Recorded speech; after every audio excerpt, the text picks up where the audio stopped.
Делаем грядки для клубники. Сначала и формируем грядочки наши шириной 80 сантиметров. Сверху покрываем черным укрывным материалом.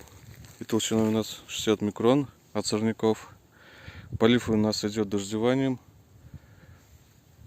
Вот такой вот у нас от трубы. Нагоняется у нас давление насосом на форсунке. И форсунки разбрызгивают достаточно хорошо.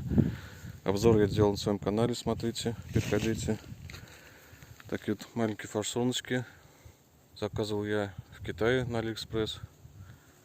Стоит достаточно дешево. Очень хорошо она работает, лучше, чем капельный полив.